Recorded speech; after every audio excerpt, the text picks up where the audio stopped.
और सुविधा का शिलान्यास करने की कृपा करें।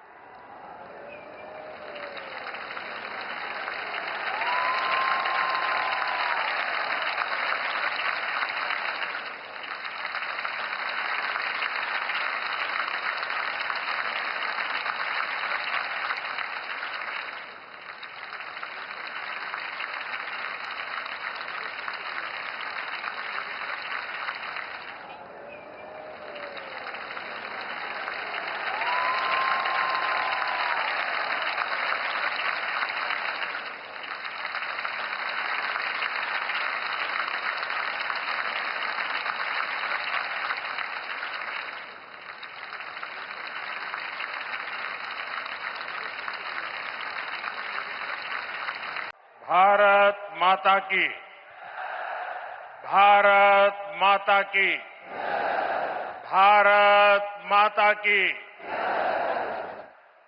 उद्घाटन हो गया, उद्घाटन हो गया? नहीं, अभी आधा काम हुआ है। मैंने सिर्फ वो पर्दा हटाया है, लेकिन मैं आज चाहता हूं इस एयरपोर्ट का उद्घाटन यहां जो भी उपस्थित है आप सब करें।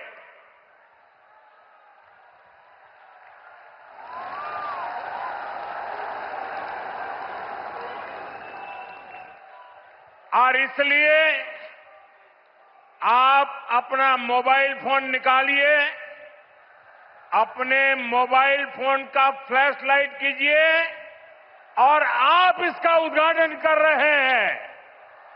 आप दिया जला करके यहां उपस्थित हर व्यक्ति आज इस एयरपोर्ट का उद्घाटन कर रहा है। ये आपकी अमानत है, ये आपका भविष्य है, ये आपका पुरुषार्थ है और इसलिए उसका उद्घाटन भी आपके हाथों से हो रहा है। आप अपने भारत माता की जय बोल करके हाथ ऊपर करके फ्लैश लाइट पूरी तरह से दिखाइए। भारत माता की, भारत माता की, भारत माता की। बहुत बहुत धन्यवाद। अब उद्घाटन हो गया।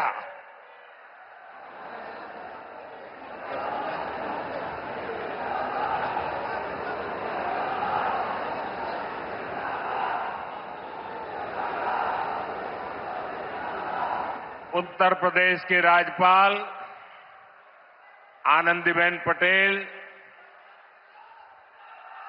यहां के मुख्यमंत्री योगी आदित्यनाथ जी, उप मुख्यमंत्री केशव प्रसाद मौर्य, ब्रजेश पाठक, केंद्रीय मंत्रिमंडल के मेरे सहयोगी श्री राम मोहन नायडू जी, पंकज चौधरी जी, ज्यूरिख एयरपोर्ट के चेयरमैन जोसेफ फेल्डर जी, अन्य मंत्रीगण, सांसद, विधायक, अन्य महानुभाव और मेरे प्यारे भाई और बहनों,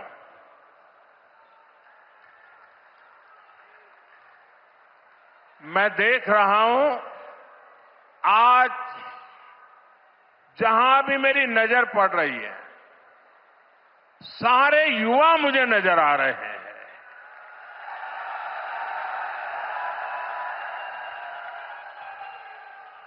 उत्साह से भरे युवा हैं, जोश से भरे हुए युवा हैं, क्योंकि इन युवाओं को पता है कि ये जो काम हो रहा है ना, ये नौजवानों का भविष्य को नई उड़ान देने वाला काम हो रहा है। आज हम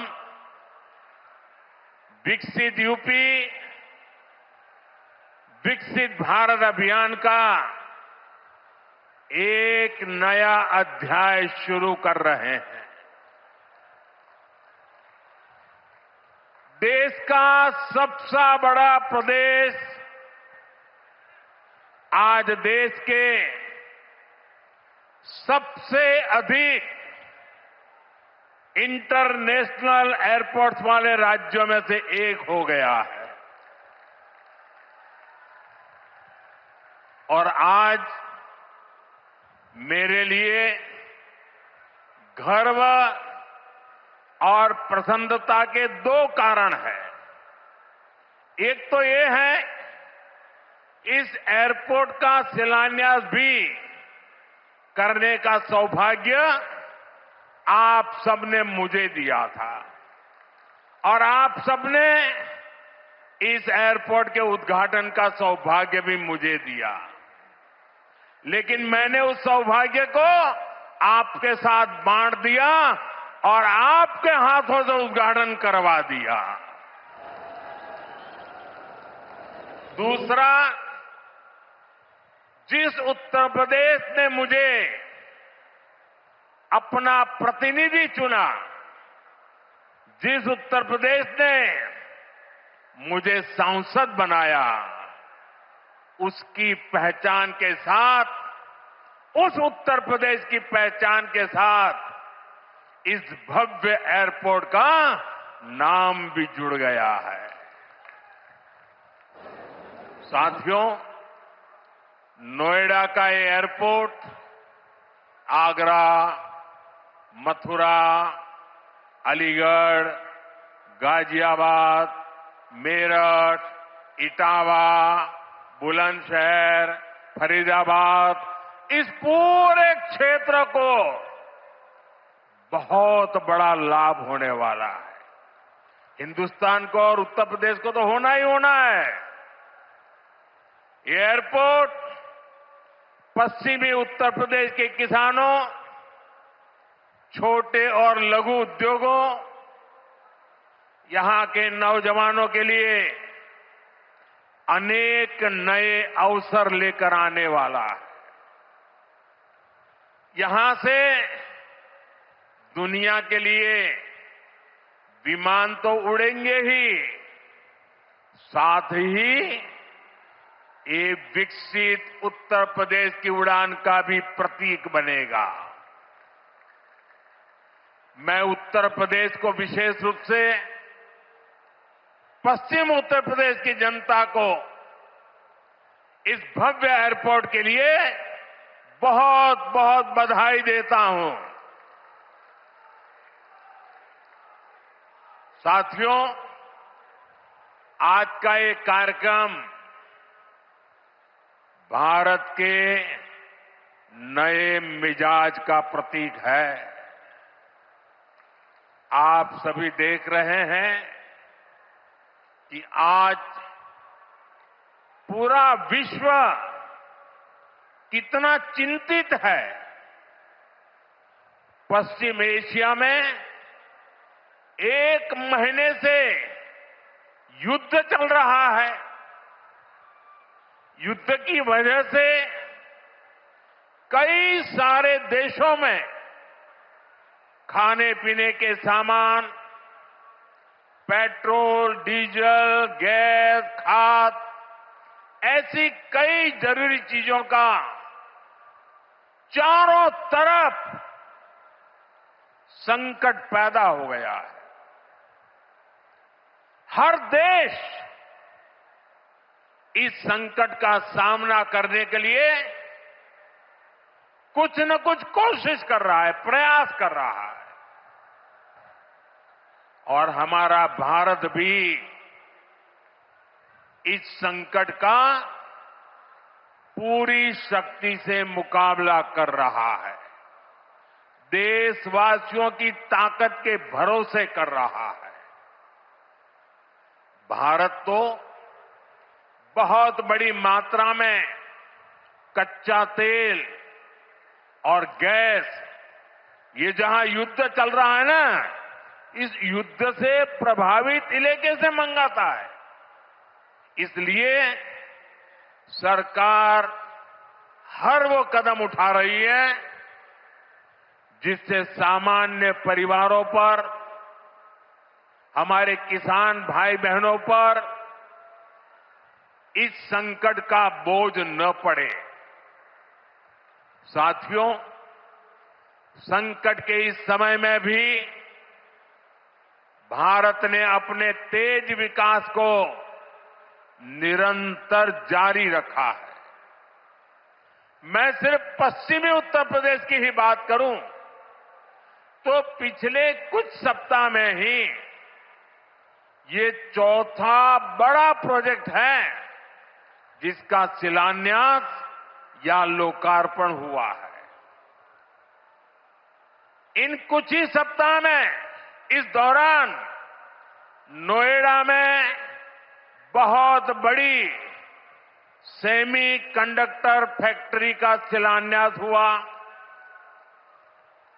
इसी कालखंड में देश की पहली दिल्ली मेरठ नमो भारत ट्रेन ने गति पकड़ी। इसी कालखंड में मेरठ मेट्रो का विस्तार किया गया और इतने कम समय में आज नोएडा इंटरनेशनल एयरपोर्ट का आप सबके हाथों से उद्घाटन भी हो गया।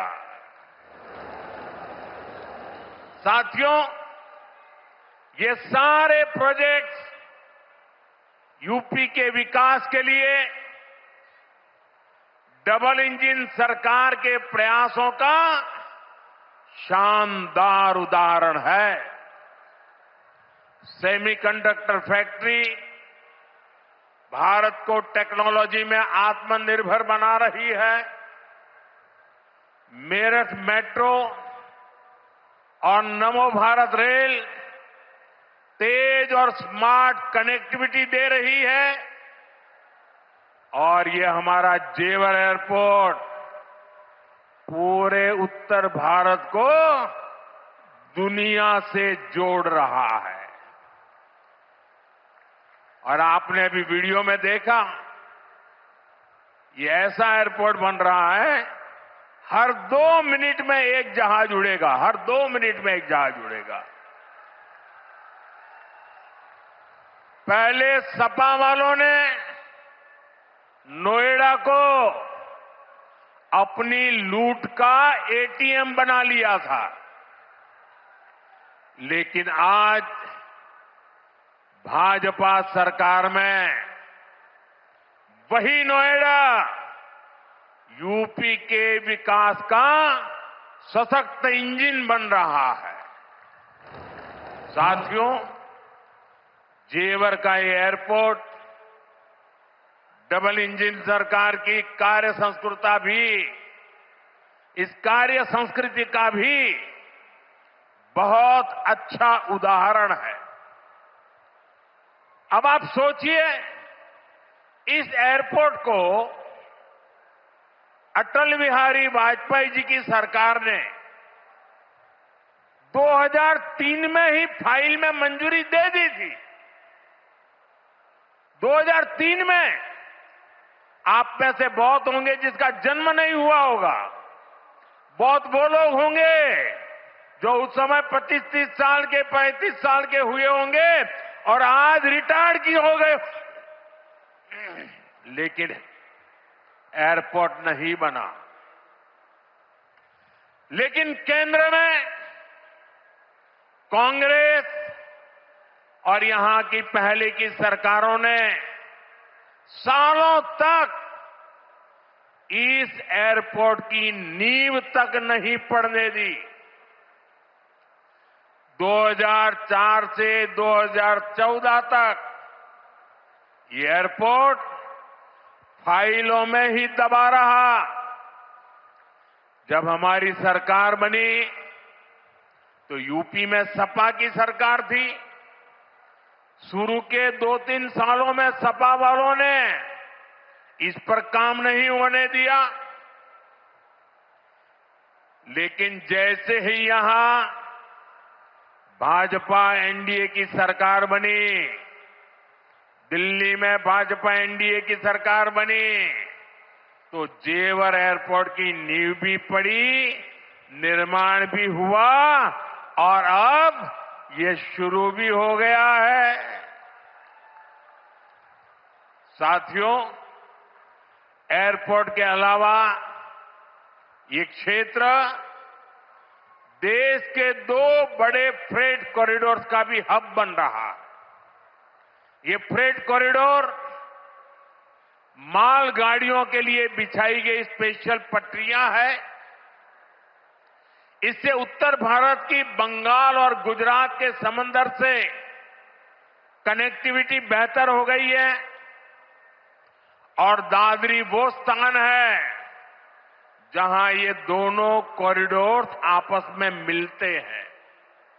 यानी यहां किसान जो उगाते हैं, यहां उद्योग जो कुछ बनाते हैं, वो जमीन से, हवाई मार्ग से दुनिया के कोने कोने तक तेजी से जा पाएगा।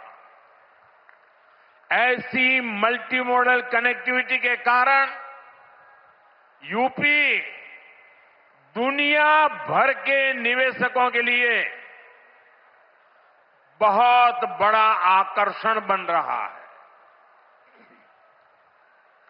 साथियों, जिस नोएडा को पहले अंधविश्वास के कारण अपने हाल पर छोड़ दिया गया था, कुर्सी जाने के डर से पहले के सत्ताधारी यहां आने से डरते थे।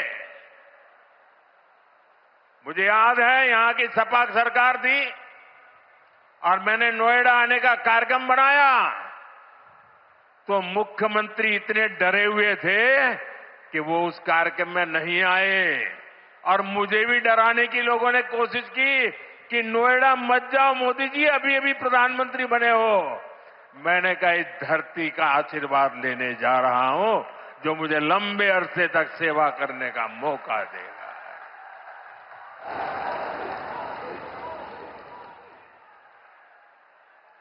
अब वही इलाका पूरी दुनिया का स्वागत करने के लिए तैयार है।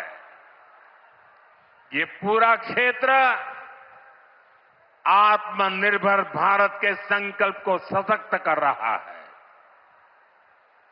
साथियों, इस क्षेत्र की अर्थव्यवस्था में खेती किसानी का बहुत महत्व है। मैं आज उन मेरे किसान भाई बहनों का विशेष रूप से आभार व्यक्त करता हूं जिन्होंने इस प्रोजेक्ट को साकार करने के लिए अपनी जमीनें दी हैं। उन किसानों के लिए जोरदार तालियां बजाइए दोस्तों। मेरे किसान भाई बहनों के लिए जोरदार ताली बजाइए। मेरे किसान भाई बहन, आपके इस योगदान से ही इस पूरे क्षेत्र में विकास का एक नया दौर शुरू होने जा रहा है। आधुनिक कनेक्टिविटी का जो विस्तार यहां हो रहा है, उससे पश्चिमी यूपी में फूड प्रोसेसिंग की संभावनाओं को और बल मिलेगा। अब यहां के कृषि उत्पाद दुनिया के बाजारों में और बेहतर तरीके से जा पाएंगे। साथियों, यहां मैं अपने किसान साथियों का एक और बात के लिए भी आभार व्यक्त करना चाहता हूं। आपके गन्ने से जो इथेनॉल बनाया गया है, उससे कच्चे तेल पर देश की निर्भरता कम हुई है।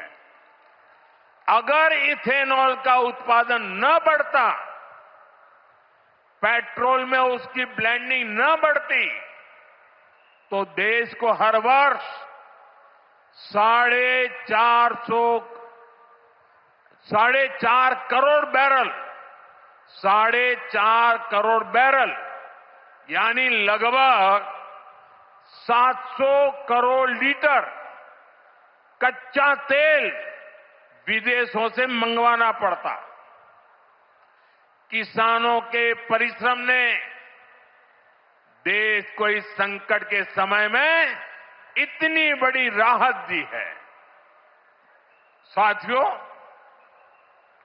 इथेनॉल से देश को तो फायदा हुआ ही है, किसानों को भी बहुत बड़ा लाभ हुआ है। इससे करीब 1.5 लाख करोड़ रुपए की विदेशी मुद्रा बची है। यानी इथेनॉल न बनाते तो ये पैसा विदेश जाना तय था। बीते वर्षों में इतना सारा पैसा देश के किसानों को मिला है, गन्ना किसानों को मिला है।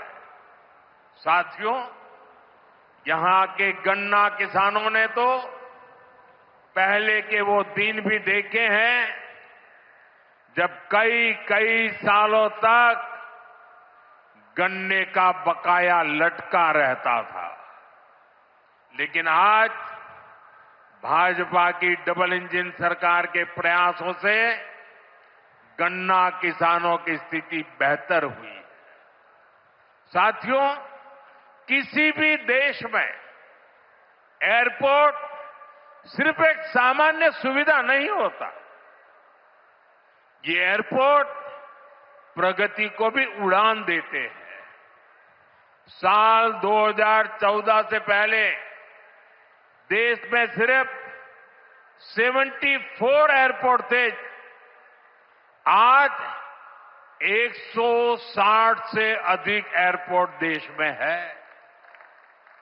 अब महानगरों के अलावा देश के छोटे छोटे शहरों में भी हवाई कनेक्टिविटी पहुंच रही है। पहले जो सरकारें रही हैं वे मानती थी कि हवाई यात्रा सिर्फ अमीरों के लिए ही होनी चाहिए। लेकिन भाजपा सरकार ने सामान्य भारतीयों के लिए हवाई यात्रा को आसान बना दिया।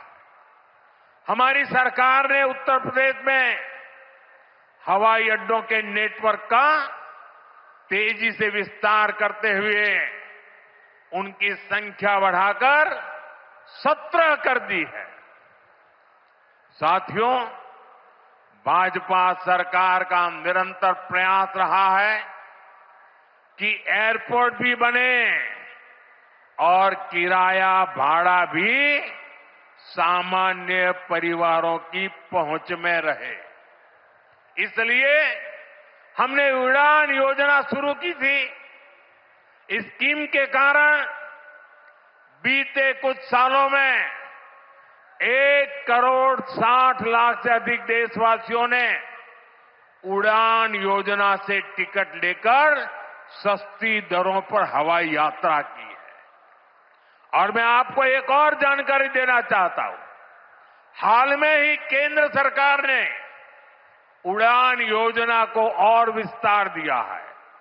इसके लिए लगभग 29,000 करोड़ रुपए की स्वीकृति दी गई है।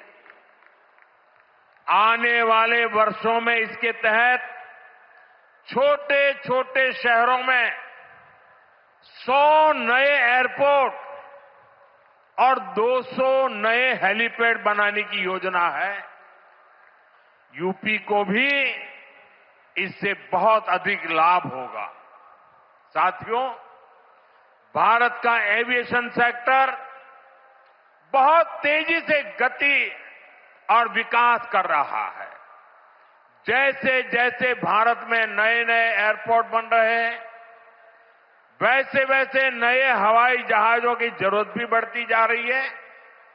इसलिए देश की अलग अलग एयरलाइंस ने सैकड़ों नए जहाजों के ऑर्डर दिए हैं।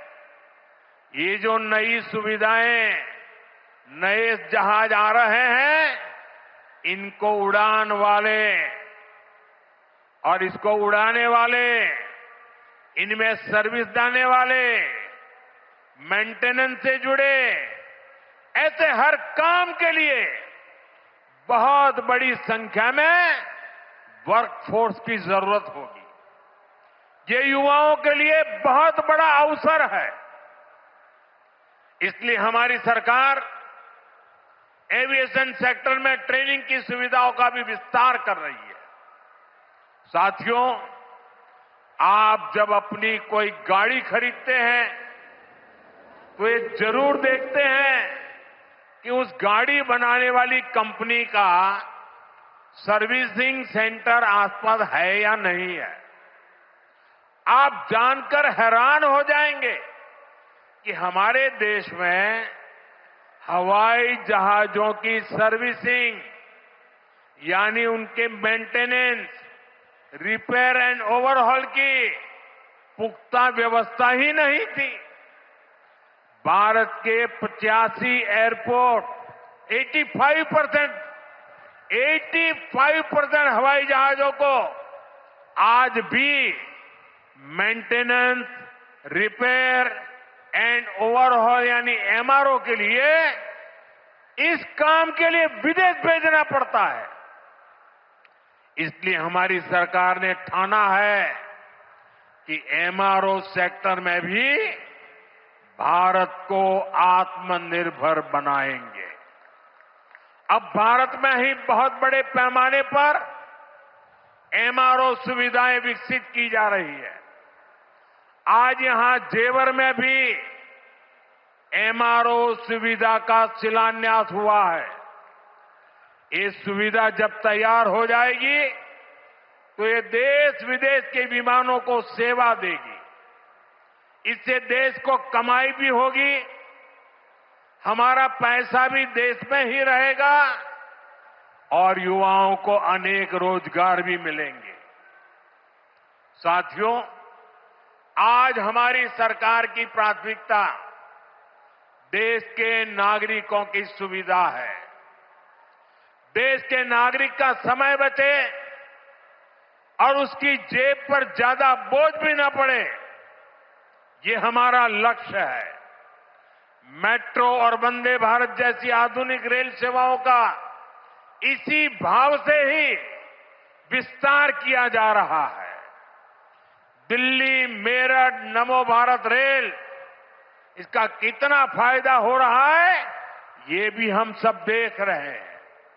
अभी तक नमो भारत 2.5 करोड़ से अधिक लोग सफर कर चुके हैं। दिल्ली मेरठ के जिस सफर में पहले घंटों लग जाते थे, अब वो सफर मिनटों में ही पूरा हो रहा है। साथियों, विकसित भारत के विकसित आधुनिक इंफ्रास्ट्रक्चर पर हमारी सरकार अभूतपूर्व निवेश कर रही है। बीते 11 वर्षों में इंफ्रास्ट्रक्चर का बजट 6 गुना से अधिक बढ़ाया गया है। इन वर्षों में 17 लाख करोड़ रुपए हाईवे और एक्सप्रेसवे पर खर्च किए गए। 1 लाख किलोमीटर से अधिक के हाईवे का निर्माण किया गया है। 2014 तक रेलवे में सिर्फ 20,000 किलोमीटर रूट का बिजलीकरण हुआ था, जबकि 2014 के बाद से 40,000 किलोमीटर से ज्यादा रेलवे ट्रैक का बिजलीकरण किया गया है। आज ब्रॉडगेज नेटवर्क का लगभग 100% बिजलीकरण हो चुका है। आज कश्मीर घाटी हो या नॉर्थ ईस्ट की राजधानियां, ये पहली बार रेल नेटवर्क से जुड़ रही है। पोर्ट यानी बंदरगाहों की क्षमता बीते दशक में 2 गुने से अधिक हुई है। देश में नदी जलमार्गों की संख्या भी लगातार बढ़ रही है। विकसित भारत के निर्माण के लिए जरूरी हर क्षेत्र में भारत तेजी से काम कर रहा है। साथियों, विकसित भारत बनाने के लिए सबका प्रयास बहुत जरूरी है। ये आवश्यक है कि 140 करोड़ देशवासी कड़े से कड़ा परिश्रम करें और वैश्विक संकटों का एकजुट होकर सामना करें। अभी जो युद्ध चल रहा है, इससे पैदा हुए संकट का सामना कैसे करना है, इसके बारे में मैंने संसद में भी विस्तार से बताया है। मेरी कल देश के सभी मुख्यमंत्रियों से भी लंबी चर्चा हुई है और बड़ी सकारात्मक चर्चा हुई है। मैं आज आप सभी जनता जनार्दन से फिर कहूंगा, मैं देशवासियों से फिर से कहूंगा, हमें शांत मन से, धैर्य के साथ, एकजुटता के साथ, मिलजुल करके इस संकट का सामना करना है। ये पूरे विश्व में परेशानी पैदा करने वाला संकट है। हमें अपने देश की सबसे ज्यादा चिंता करने है और यही हम भारतीयों की सबसे बड़ी ताकत है। मैं यूपी के, देश के सभी राजनीतिक दलों से भी आग्रहपूर्वक कहना चाहता हूं, विनंतीपूर्वक कहना चाहता हूं, इस प्रकार के संकट में ऐसी बातें करने से बचें जो देश के लिए नुकसानदायक है, जो भारतीयों के हक में है, जो भारत के हित में है, वही भारत सरकार की नीति और रणनीति है। राजनीति के लिए गलत बयानबाजी करने वाले राजनीतिक बहस में तो कुछ नंबर पा लेंगे, लेकिन देश को नुकसान पहुंचाने वाली हरकतों को देश की जनता कभी माफ नहीं करती। कोरोना के महासंकट के दौरान भी कुछ लोगों ने अफवाहें फैलाई, वैक्सीन को लेकर झूठ बोले ताकि सरकार का काम मुश्किल हो, देश को नुकसान हो। परिणाम क्या हुआ? जनता ने चुनावों के दौरान ऐसी राजनीति को नकार दिया, ठुकरा दिया। मुझे पूरा भरोसा है कि देश के सभी राजनीतिक दल भी इससे सबक सीखेंगे और देश के एकजुट प्रयासों को वो बल देंगे, ताकत देंगे। इसी आग्रह के साथ एक बार फिर से उत्तर प्रदेश को इस शानदार एयरपोर्ट के लिए बहुत बहुत शुभकामनाएं। मेरे साथ बोलिए, भारत माता की वंदे वंदे वंदे वंदे वंदे वंदे वंदे वंदे वंदे। बहुत बहुत धन्यवाद।